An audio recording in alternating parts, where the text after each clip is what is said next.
علماء نہ تو کسی کو قرآن و حدیث کی ظاہری حالت میں تبدیلی کرنے کی اجازت دیں گے اور نہ اس کے معنی و مفہوم کو غلط لینے کی بھی اجازت دیں گے، اور اگر کوئی یہ ناپاک جسارت کرے گا تو پھر یہ احقاق حق اور ابطال باطل، یعنی حق کو حق اور باطل کو باطل کر کے دکھائیں گے۔ یہ علماء کی ذمہ داری ہے کہ وہ اوپر والوں سے علم کو سیکھیں اور آنے والی نسلوں تک علم کو پہنچائیں۔ اس طرح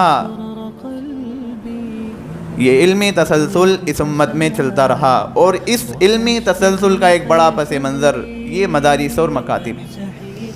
میرے بھائیوں، مدارس میں جو کچھ پڑھایا جاتا ہے یہ کوئی آج کی نئی اختراع، یہ نئی بات، نئی چیز نہیں ہے، بلکہ یہ تو صحابہ کرام، اکابرین اور اسلاف سے وہ سیکھی ہوئی باتیں ہیں جو آنے والی امت تک پڑھائی جاتی رہیں گی۔ اس لیے ہر مومن پر دو ذمہ داری، ایک تو خود دین کو سیکھنا اور دوسرا آنے والی نسلوں کو دین سکھانا۔ لیکن آج کا المیہ کیا ہے؟ آج المیہ یہ ہے کہ بچوں کے اندر اور نوجوان نسلوں کے اندر انگریزی تعلیم کی قدر اس طرح ڈال دی کہ آپ صبح کو آپ دیکھیں گے کہ کتنے بچے اور بچیاں وہ تازہ چہروں کے ساتھ وہ اسکول اور کالجوں کی طرف جا رہے ہوتے ہیں، اور ایک منظم طریقے سے کہ باقاعدگی سے اسکول جانے کے لیے گاڑی لگی ہوئی ہوتی ہے، جو گاڑی لینے کے لیے بھی آتی ہے، چھوڑنے کے لیے بھی جاتی ہے، یا تو فکر سے خود چھوڑنے کے لیے جاتے ہیں اور لینے کے لیے آتے ہیں۔ اور پھر اسکول کی جو گائیڈ لائنیں ہوتی ہیں، جو اصول انہوں نے متعین کر دیے کہ پراپر ایک اسکول کی جو ڈریس ہے، بیگ ہے، کورس ہے، سب پر 100% عمل ہو رہا ہوتا ہے۔ لیکن دوسری طرف یہ جو مکاتب ہیں، یہ مدارس ہیں، چاہے جتنی گائیڈ لائن بنا دیں، چاہے جتنے اصول متعین کر دیں، عمل نہیں ہوگا۔ اگر بچے کو مکتب میں آنا ہے تو وہی باسی چہرے کے ساتھ، چاہے مکاتب میں وہ ڈریس کو، ٹوپی کو متعین کر دیں، بیگ کو متعین کر دیں، کورس کو متعین کر دیں، نہیں، انہیں تو گھر کے سادہ کپڑوں کے ساتھ ایک جھولا لٹکا کر آنا ہے جس میں پھٹی ہوئی دینی کتابیں ہوں گی۔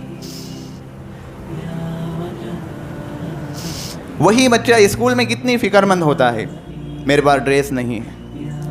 میرے پاس بیگ نہیں ہے، میرے پاس کورس نہیں ہے، میری اسکول کی فیس جمع نہیں ہے، لیکن یہ بچہ مکتب میں جب آتا ہے تو بے فکر ہو کر آتا ہے۔ اور میرے بھائیوں، میں آپ کو بتاؤں، یہ بے فکری کی ذہنیت اور بے قدری کی ذہنیت یہ گھر والوں، یہ ماں باپ کی طرف سے ملی ہے۔ ان بچوں نے ماں باپ کے ذہن کو پڑھ لیا، ان کی فیلنگ کو محسوس کر لیا ہے کہ بیٹا دیکھو، یہ جو تعلیم ہے اس کا ظاہر میں کوئی رزلٹ نہیں، اسکول کی تعلیم کا رزلٹ ہے، پڑھو گے، اسکول جاؤ گے، پڑھو گے تو پھر اچھا کام کرو گے، نوکری کرو گے تو کماؤ گے، اور پھر کماؤ گے تو پھر اچھا گھر بناؤ گے، گاڑیاں لاؤ گے، تو یعنی کل ملا کر بات ایسی ہے کہ لائف اسٹائل بہت اچھی ہو جائے گی۔ اور ایک اور بہت بڑی کمزوری ہماری کہ ہم اگر مکتب میں بھیج بھی رہے ہوتے ہیں تو یہ 1.5 گھنٹے کی جو پڑھائی ہوتی ہے، اس 1.5 گھنٹے کی پڑھائی میں انہیں 2-3 سال کے اندر قرآن مکمل ہونا ضروری ہے۔ 2 سال ہو گئے ابھی قرآن نہیں پڑھا۔ میرے بھائیوں، اسکول کے لیے تو کبھی شکایتیں نہیں کی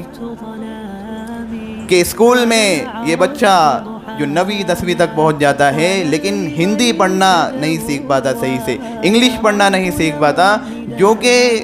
بہت زیادہ، بھئی ہندی اور انگلش کتنی زیادہ عام ہے کہ آج دکانوں پر اور اس طریقے سے ہر جگہ ہماری یوز میں بھی آتی ہے انگلش اور ہندی، لیکن جو قرآن جو ہماری زبان ہی نہیں ہے اور جس کو ایک اصول سے شروع سے ایک پڑھایا جاتا ہے، اتنے منظم طریقے سے جس کو پڑھایا جاتا ہے، تو اس کے لیے انہیں اتنی جلدی رزلٹ چاہیے۔ لیکن اسکول بھی جاتا ہے، پھر کوچنگ بھی جا رہا ہوتا ہے، لیکن وہی بچہ 8ویں 9ویں میں پہنچ جاتا ہے، وہ ہندی بھی صحیح سے نہیں پڑھ پاتا، انگریزی بھی صحیح سے نہیں پڑھ پاتا، لیکن اس کے مقابلے میں تلنا کرتے ہیں اور یہاں پر شکایتیں کر رہے ہوتے ہیں۔ میرے بھائیوں، آپ صلی اللہ علیہ وسلم جو دین لے کر آئے یہ اتنا ہلکا پھلکا نہیں کہ ہم اس کی اتنی ناقدری کریں۔ میرے بھائیوں، یاد رکھیں کہ اگر ہم اگر فکر مند نہیں ہوئے، ہمارے اندر احساس پیدا نہیں ہوا، ہم نے اگر اس کی اہمیت کو نہیں لیا تو ہماری یہ جو نوجوان نسلیں ہیں ان کی ذہنیت کبھی نہیں بنے گی۔ ہمیں فکر لینا ہوگی، ہمارے اندر اس کی اہمیت لانا پڑے گی، ورنہ کل قیامت کے دن یہی بچے یہ آپ پر مقدمہ دائر کر دیں گے۔ اللہ نے قرآن میں فرمایا اِنَّا أَطَعْنَا سَادَتَنَا وَكُبَرَانَا فَأَضَلُّونَا السَّبِيلَ۔ یہ بچے فرمائیں گے کہ ہم نے تو ہماری بڑوں کی پیروی کی۔ مفسرین نے لکھا ہے کہ ماں باپ کی طرف اشارہ ہے، یہ بچے شکایت کریں گے، بچے ماں باپ کے لیے، ماں باپ کے خلاف شکایت کریں گے کہ اللہ انہوں نے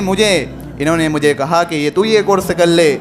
مجھے کہا کمپیوٹر کورس کر لے، میں نے کر لیا، انہوں نے کہا تو ڈاکٹر بن جا، میں ڈاکٹر بھی بن گیا، انہوں نے جو لائنیں دی میں نے وہ ساری لائنیں اختیار کی۔ اے اللہ یہ مجھ سے یہ بھی کہہ سکتے تھے کہ تو دین کی پڑھائی کر لے، دین سیکھ جا، تو قرآن کو پڑھ لے، قرآن کو سمجھ لے، اللہ کے رسول صلی اللہ علیہ وسلم کی حدیثوں کو پڑھ لے، لیکن انہوں نے ایسا نہیں کیا، انہوں نے ہمیں گمراہی میں ڈال دیا۔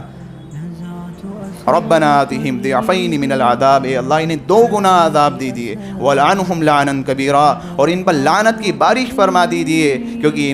یہ تو خود تو ڈوبے اور ہمیں بھی لے ڈوبے۔ تو میرے بھائیوں، خود اپنے بچے، خود آپ کے بچے وہ خود اپنے ماں باپ کے خلاف وہ اس طریقے سے مقدمہ دائر کریں گے، خود ماں باپ کے خلاف وہ کہیں گے کہ انہیں 2 گنا عذاب دیجیے اور انہیں کیا ہے کہ ان پر لعنت کی بارش فرما دیجیے۔ تو میرے بھائیوں، پھر ہمارا خود کا پڑھنا، ہماری خود کی نمازیں پڑھنا، خود کا دین سیکھنا کہاں تک کام آئے گا؟ اس لیے میرے بھائیوں یہ ذمہ داری لیں کہ ہم خود بھی پڑھیں اور اپنے آنے والی نسل، اپنے بچوں کو بھی پڑھائیں۔